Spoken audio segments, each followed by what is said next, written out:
The story of Abraham, Sarah, and Hagar. Genesis 16 verses 1 to 16. Sarai and Abram had walked with God for many years.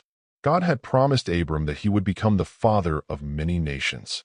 But there was a problem. Sarai could not have children. For a woman at that time, childlessness was extremely painful. It made her feel empty and incomplete. She may have felt like she had failed her husband. As each year passed, Sarai watched other women hold their babies while she held on to a promise that seemed impossible.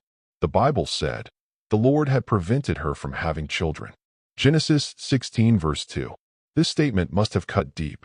Sarai was a woman with faith, but also a woman with emotions. She had hopes, desires, dreams, and a silent pain she carried every day. Years passed. Nothing changed. And sometimes, when waiting becomes long, emotions start speaking louder than faith.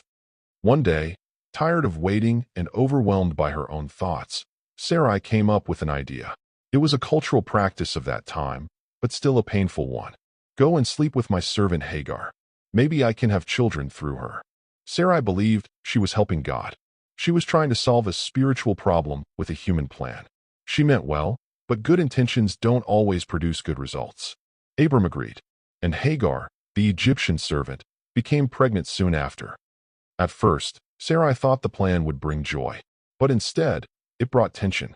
The Bible says Hagar began to look at Sarai with disrespect, perhaps because she felt superior, believed she now had power, or forgot that she was still a servant. And Sarai, already hurting from years of barrenness, now had to watch another woman carry the child she longed for. The pain was too much. She went to Abram and blamed him. This is your fault. Now that she's pregnant, she treats me with disrespect. Abram, caught between two hurting women, simply replied, she is your servant. Do whatever you think is best. Sarai, overwhelmed with resentment, treated Hagar harshly. So harshly that Hagar finally ran away. Into the wilderness, alone, pregnant, scared, and with no plan. In the desert, near a lonely spring of water, Hagar sat down. She was a servant with no home, a pregnant woman with no support, a foreigner in a strange land, and a young woman carrying more pain than she could bear. But the story does not end with her tears. The Bible says, the angel of the Lord found Hagar and asked, Hagar, where have you come from, and where are you going? God already knew the answer, but he wanted her to speak. Because healing starts when we face our truth. Hagar replied, I'm running away from my mistress. She was honest. She was hurting. She was confused. But God didn't scold her. Then the angel said something surprising. Return to your mistress and submit to her authority. This was not God telling her to accept mistreatment. It was God leading her back to a place where his plan would continue, and a place where she and her child would be protected. Then God made a promise. I will give you more descendants than you can count. You will give birth to a son, and you will call him Ishmael, for the Lord has heard your cry. Ishmael means God hears. Imagine Hagar's heart at that moment. She was so moved by this encounter that she gave God a name. You are the God who sees me. In Hebrew, El Roi. Hagar left that place with strength. She returned home. She gave birth to a son. Abram named him Ishmael, just as God said. Abram was 86 years old when Ishmael was born, but God was not done with this family yet. Now, here are 6 life lessons we can learn from this story. 1. When we rush ahead of God, we create hurts we don't need.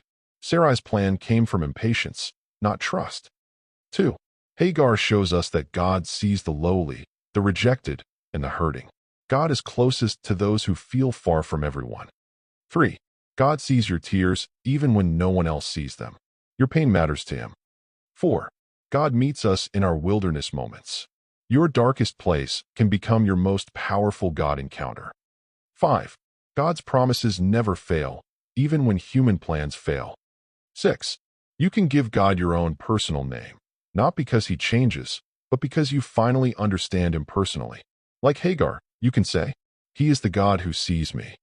Just like Sarai, Abram, and Hagar, we all face moments of fear, doubt, wrong decisions, and painful relationships. But the message of this story is simple. God sees you. God hears you. God cares for you. And God has a plan even when life feels out of control. No matter where you are, waiting or hurting, God sees you. And because He sees you, you can walk forward with hope, knowing you are never forgotten, never alone, and always held in His loving care. If you were blessed by this message, don't forget to like, share, and subscribe for more inspiring Bible stories.